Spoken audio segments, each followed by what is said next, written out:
اپنی جگہ چھوڑنے کے لیے تیار نہیں. پھر باپ فوت ہو گئے تو ہم نے منتیں کر لیں اپنی ماں کی کہ میں فیصل آباد میں رہتا ہوں, میرا بھائی لاہور میں ہوتا ہے, کہ ساڈے کو آ جاؤ. نہ پتر میں توڑے پیو دی جا نہیں چھڑنی. نہیں آئے ہمارے پاس, تنہا زندگی گزار دی. ہم تو آئے مہمانوں کی طرح آئے اور چلے گئے, تنہا زندگی گزار دی. تو پہلا رشتہ خاوند اور بیوی, آدم اور حوا. پھر دنیا میں بھی اگر زندگی ہے, پہلے مر جاؤں تو الگ بات ہے, اگر زندگی ہے تو پھر آخری رشتہ خاوند اور بیوی, اور جنت میں جا کے ہمیشہ کا رشتہ خاوند اور بیوی. ہر آدمی اپنی بیوی کے ساتھ اور ہر عورت اپنے خاوند کے ساتھ جنت میں جوڑا جوڑا ہوں گے. بچے اپنی جنت میں, ماں باپ اپنی جنت میں, ساس سسر اپنی جنت میں, بھائی بہن اپنی جنت میں. جنت میں بھی خاوند اور بیوی کا اللہ نے ساتھ بنایا ہے. یہ رشتہ سب سے اہم رشتہ ہے. اس رشتے کو باقی رکھنے کے لیے اللہ تعالیٰ نے سینکڑوں آیات اتاری, اور اس میں دخل اندازی کے لیے کوئی راستہ نہیں چھوڑا. اولاد کو بھی نہیں چھوڑا کہ خاوند اور بیوی کے رشتے کو. بعض بیویاں ایسی نادان ہوتی ہیں کہ اولاد کی محبت میں خاوند کو ڈیگریڈ کرتی ہیں. بعض خاوند ایسے نادان ہوتے ہیں اپنے ماں باپ کے احترام میں بیوی کو ذلیل کرتے ہیں. اپنے بہن بھائیوں کی سن سن کر اپنی بیوی کو مارتے پیٹتے ذلیل کرتے ہیں. یہ ہر گھر کی کہانی ہے. ان دونوں سے میرے اللہ نے روکا ہے. خاوند اپنی بیوی کو سب سے زیادہ عزت دے, بیوی اپنے خاوند کو سب سے زیادہ عزت دے. حقوق میں سب سے بڑا حق اب خاوند اور بیوی کا ایک دوسرے کے ساتھ جوڑا گیا ہے کہ ان سے نسل چلنی ہے, ان سے نسل چلنی ہے. آپ حیران ہوں گے, بیوی کے ذمہ خاوند کی روٹی پکانا شریعت نے نہیں لگایا, تو خاوند کے ماں پیو کی روٹی کیسے ذمہ ہوگی؟ خاوند کے بہن بھائیوں کی روٹی کیسے ذمہ ہوگی؟ کتنی بہنوں نے گھر اجاڑ دیے بھائیوں کے, کتنے ساس سسر نے اپنے بیٹے کے گھر اجاڑ دیے. یہ چاروں طرف پھیلی ہوئی کہانیاں بتا رہا ہوں, کوئی خواب نہیں سنا رہا ہوں, کوئی باہر کی زندگی نہیں بتا رہا ہوں. کہ جوائنٹ فیملی سسٹم بہت اچھا ہے اگر شریعت کا پتہ ہو, اور بہت برا ہے اگر شریعت کا پتہ نہ ہو. چڑا چڑی بھی اکٹھے ہوتے ہیں تو گھونسلہ الگ بناتے ہیں کہ ساس سورا کے دائیں سرتے نہ آ پاوے. ہمارے دوست ہیں مار ظفر حراج, میں تو ان کی بات سن کے حیران ہو گیا. مطلب کوئی دین کا پتہ کوئی نہیں, شریعت کا پتہ کوئی نہیں, بہت شریف آدمی, ہمارے قریب پڑوسی ذمہ دار ہیں. تو ان کے بیٹے کا نکاح پڑھا ہے, میں کہ جیسے ابھی عزیز کا نکاح پڑھا ہے نا, ان کے بیٹے کا نکاح تھا. تو ابھی مہمان نہیں آئے تھے تو ہم ایسے بیٹھے تھے, تو مجھ سے کہنے لگے مولانا صاحب میری بیگم میں نے آکھیا کہ گل سن آپ ہن ہنڈ گئے ہیں, ان کر میرے پتر دا گھر وکھرا بنا. او نوے اساں کہہ دی دھی لائے تے آئیے تو مڑ اساں ادھر تے سر تے بیٹھے ہوئیے, پہلے میرے پتر دا گھر وکھرا بنا, او دی ڈولی وکھری لایا تو مڑ میں شادی کرساں پتر نہیں. چلو وہ تو طاقت رکھتے تھے, انہوں نے الگ گھر بنایا.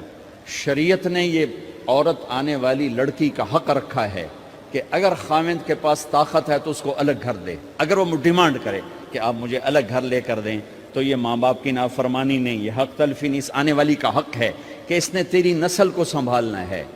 اگر یہ ساس کے بھی سنیں, سسر کے بھی سنیں, نندوں کے بھی سنیں, دیور کے بھی سنیں, پھر تیرے بھی سنیں, تو یہ تو پاگل ہے, یہ بچے کہاں سے پالے گی؟ یہ بچوں کی تربیت کب کرے گی؟ یہ تو دن کو روئے گی کہ سس ہے آکھے, رات کو روئے گی سو رہے آکھے, اگلے دن آکھے گی میں نے تو تیری بہن ہے آکھے ہے. تو اس کو تو بچے پالنے کا وقت نہیں. ہماری نسل کیوں برباد ہو گئی؟ کہ ماؤں نے اپنی ڈیوٹی چھوڑ دی ہے. 3 سال کا بچہ سکول میں ڈال رہے ہیں, لے بلا سکول والوں کیڑی فکر ہے, انہوں نے پیسے لے کے انہوں کھڈاونا. میرے نبی نے کہا 7 سال تک تو نماز بھی نہ کہو, گلے سے لگا کے رکھو. 7 سال تک نماز بھی نہ کہو, بس اس کو قریب کرو قریب کرو قریب کرو. 10 سال میں جا کے نماز کہو. 3 سال کے بچے کو ڈالتے ہیں سکولوں میں, اس کے لاشعور میں ماں باپ سے نفرت پیدا ہو جاتی ہے. یہ میری اب بیتی ہے. اللہ نے مجھے تبلیغ میں لگا دیا تو شریعت پڑھنے کے بعد اللہ نے میرا سر جھکا دیا, ورنہ میں تو بالکل باغی ہوتا. تو میرے نبی فرما رہے ہیں 7 سال تک نماز بھی نہ کہو, بس سینے سے لگا کے رکھو تاکہ تمہاری صفات منتقل ہوں اور تمہاری محبت ان کے اندر منتقل ہو. تو جب بیوی پر پورے گھر کا بوجھ پڑ گیا تو وہ اپنے بچوں کو کب پالے گی اور بچوں کی کب وہ تربیت کرے گی؟ وہ تو صبح سے شام تک چولہے پر تھک چکی ہے, اور اوپر سے جو تانے ہیں وہ الگ ہیں, جلی کٹی, کبھی ساس کہہ رہی, کبھی سسر کہہ رہا, کبھی بہنیں, کبھی دیور. تو وہ تو بالکل بیچاری پاگل ہو جاتی. کہیں اس کا الٹ بھی ہوتا ہے, آنے والی ایسی آتی ہے کہ پورے گھر کو تباہ کر کے ماں باپ کو بھی دھکا دلا کے اپنے خامند کو لے کے نکل جاتی. ایسا بھی ہے لیکن یہ بہت کم ہے. ابتدائی رشتہ خامند اور بیوی ہے. خامند اور بیوی یہ ابتدائی رشتہ ہے. اللہ نے آدم کو بنایا اور حوا کو ساتھ بیوی بنایا, اولاد بعد میں دی. اور ایک اور بات, آدم کو بنا دیا مٹی کا پتلا کٹھا کر کے, مٹی کٹھی کر کے پتلا بنا دیا. 40 سال کے بعد روح ڈالی, چل بھائی جا جنت, اور اکیلے بھیج دیا, بیوی نہیں دی. حالانکہ اللہ چاہتا تو ساتھ ہی حضرت حوا کی مٹی کا ڈھیر بھی لگا دیتا, اس کا پتلا بھی تھپ دیتا, فرشتوں سے تھپوا دیتا, اور پھر 40 سال کے بعد دونوں کو کٹھا جنت میں ڈالتا. بہت سارے پیغام, اس میں بہت سارے پیغام. تاخیر ساتھ نہیں بنایا, دیر سے بھیجا. انتظار قدر کو بڑھانے کے لیے کہ عورت کی قدر کرنا, کمزور ذات ہے, کمزور مخلوق ہے, قدر کرنا. دوسرا, پہلے دن پتلا نہیں بنایا کہ ننگا پڑا ہو. عورت کا پتلا ننگا ہو, مٹی کا ہو, پتھر کا ہو, تو اس میں کیا کشش؟ تو ان مرد کے لیے کشش کوئی نہیں, تو فرشتوں کو کیا کشش تھی؟ پہلے دن سے عورت کو پردے میں بنایا, بے پرد نہیں کیا, بے پرد نہیں کیا, اس کا پتلا نہیں بنایا, اسے ننگا نہیں چھوڑا, اس کو پہلے دن سے کورڈ. اور کیسے بنایا؟ فرشتوں کو کی آنکھوں پہ پردہ اور آدم کو سلا دیا. آدم علیہ السلام سوئے ہوئے ہیں, فرشتوں کی آنکھوں کے سامنے پردہ ڈال دیا گیا. جب آدم اٹھے ہیں, اور ایک اور بات, جنت میں رہ کر بھی آدم علیہ السلام کا دل نہیں لگتا تھا, اداس اداس رہتے تھے. اماں آئی تو بابے دا دل لگا, تو اداس رہتے تھے جنت میں. جب آنکھ کھلی تو اپنے لیفٹ سائیڈ پہ ایک خاتون, سر سے لے کر پاؤں تک لباس میں. آپ نے سنا ہے نا, یوسف علیہ السلام دنیا میں سب سے خوبصورت ہستی پیدا کیے گئے. یہ مردوں میں, عورتوں میں سب سے خوبصورت حضرت حوا کو پیدا کیا. کون ہے؟ کہتے ہیں اللہ کی. اب آدم تیری بیگم کون ہے؟ تیری بیگم. نکاح پڑھایا, پھینکا, آدم مہر ادا کرو. تو انہوں نے پوچھا کیا مہر دوں؟ تو وہاں تو سونا چاندی ڈھیر لگے پڑے تھے. اللہ تعالیٰ کہتے دا من سونا چاہ کے دے دے. میرے اللہ نے کہا تیری نسل میں میرا آخری حبیب آنے والا ہے, اس پہ ایک دفعہ درود پڑھ دے, یہ مہر ہے. سیدھے ہاتھ میں برکت ہے. پیدا کیا الٹی طرف سے. الٹی طرف سے کیوں پیدا کیا ہے؟ کہ الٹی طرف دل ہے, اور دل کے نیچے جو پسلی ہے وہاں سے پیدا کیا. اس میں پیغام کیا دیا کہ عورت جس روپ میں ہو, پہلا روپ اس کا بیوی بنا, پھر وہ ماں بنی, پھر اس آگے بیٹی کا روپ ہے, پھر بہن کا روپ ہے, پھر خالہ ہے, پھوپھی ہے, دادی ہے, نانی ہے, ساس ہے. جس روپ میں بھی عورت ہے اس کو دل کے قریب جگہ دو. یہ دل کے نیچے سے پیدا کرنے میں یہ پیغام دیا گیا ہے. اسے ذلیل نہ کرو, اسے خوار نہ کرو, اسے بے عزت نہ کرو, اس پر شدت نہ کرو. تو پہلا بنیادی رشتہ خامند اور بیوی ہے, اور آخری رشتہ بھی خامند اور بیوی ہے. لیکن اس وقت ہمارے معاشرے میں خامند سے زیادہ اس کے ماں باپ حق جتلاتے ہیں, خامند سے زیادہ اس کی بہنیں حق جلاتی ہیں, خامند سے زیادہ اس کے رشتہ دار حق جتلاتے ہیں, اور جھوٹی سچی شکایتیں لگا کر بیوی سے متنفر کرتے ہیں, اور کہیں بیوی کو خامند سے متنفر کرتے ہیں.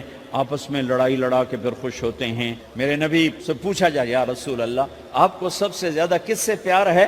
تو آپ نے کہا عائشہ سے. اللہ, وہ جھینپ کے کہنے کہ نہیں, میں پوچھ رہا ہوں لوگوں میں آپ کو کس سے زیادہ پیار ہے؟ تو آپ کہتے ابو بکر سے. تو آپ نے پھر کہا ابوہا, مجھے عائشہ کے باپ سے زیادہ پیار ہے. پھر پہلے عائشہ کا, تو پھر کہتے ابو بکر. تو آپ نے کہا نہیں, ابوہا, مجھے عائشہ کے باپ سے سب سے زیادہ پیار ہے. یہ آپ کو میسج دیا ہے کہ گھر کی زندگی کیسے ہوتی ہے. کوئی عشق نہیں چڑھا ہوا تھا, میسج دینا. ہم عائشہ چھوٹی عمر کی تھیں, ان کو آٹا گوندھ کے دیتے تھے, آٹا گوندھ کے دیتے تھے. پھر جب ان کو آٹا گوندھنا آ گیا پھر چھوڑ دیا. پھر ان کو سامنے بٹھا کر سامنے بٹھا کر لقمے بنا کے کھلاتے تھے. پھر ہم عائشہ رضی اللہ تعالیٰ عنہ کوئی گوشت کا ٹکڑا، وہاں بڑے بڑے گوشت کے ٹکڑے پکائے جاتے تھے، تو کوئی گوشت کا ٹکڑا اٹھایا اور ایسے 2-4 جگہ سے نوچا اور پھر رکھ دیا، سارا کھایا نہیں جاتا تھا، تو اللہ کے نبی اسی کو اٹھاتے اور حضرت عائشہ کو دکھا کر جہاں سے حضرت عائشہ نے نوچا ہوتا تھا وہاں سے یوں کاٹ کے دکھاتے تھے. پھر حضرت عائشہ رضی اللہ تعالیٰ نے گلاس اٹھایا پانی پینے کے لیے، جہاں ہونٹ لگائے پہ گلاس رکھ دیا. بڑے بڑے گلاس ہوتے تھے تو حضرت ہمارے نبی اٹھاتے تھے، جہاں عائشہ کے ہونٹ لگے ہوتے تھے وہاں ہونٹ لگا کے پانی پیتے تھے. یہ آپ کو سکھانے کے لیے ہے. اپنے گھر والوں کے ساتھ بیٹھ کے کھانا کھاتے.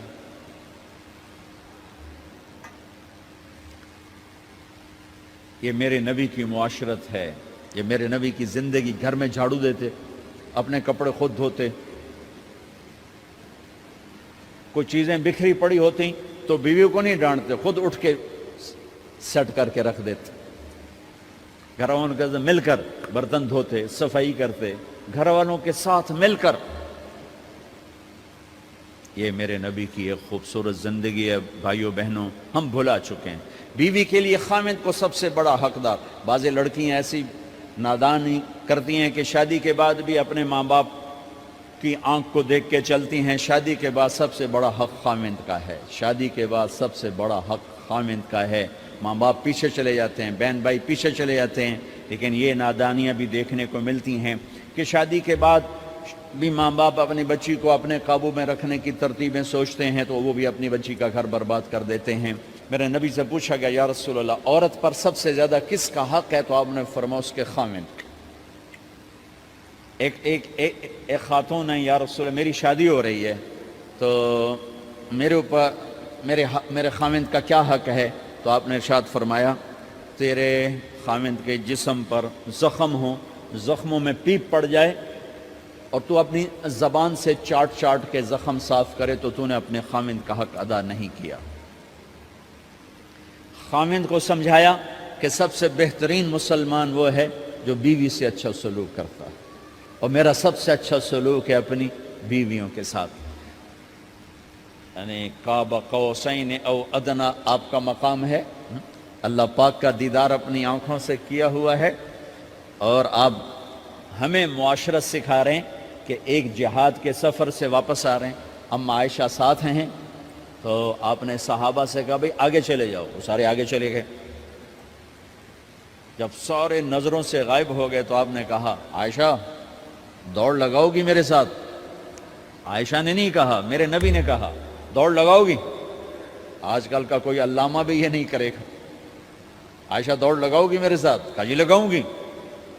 تو دوڑ لگائی تو عائشہ فرماتی ہے میں آگے نکل گئی، اللہ کے نبی پیچھے رہ گئے. چاہے آپ جان بوجھ کے آستہ ہوئے ہوں ان کی دل جوئی کے لیے. کچھ سال گزر گئے، پھر جہاد کے سفر سے واپسی ہو رہی ہے تو آپ نے صحابہ سے کہا بھائی آگے چلے جاؤ. تو سارے آگے چلے گئے، غائب ہو گئے. عائشہ دوڑ لگائیں؟ کہا جی لگائیں. تو فرمایا کہ ان دنوں میں ذرا موٹی ہو گئی تھی، جب دوڑ لگائی تو اللہ کے نبی آگے نکل گئے. تو پھر آپ نے کہا عائشہ ہذہ بتلک، عائشہ اب تیرا میرا حساب برابر ہو گیا. اس دفعہ تو آگے نکل گئی، آج میں آگے نکل گیا. یہ میرے نبی کی معاشرت ہے کہ بھری محفل میں کہہ رہے ہیں مجھے عائشہ سے سب سے زیادہ پیار ہے.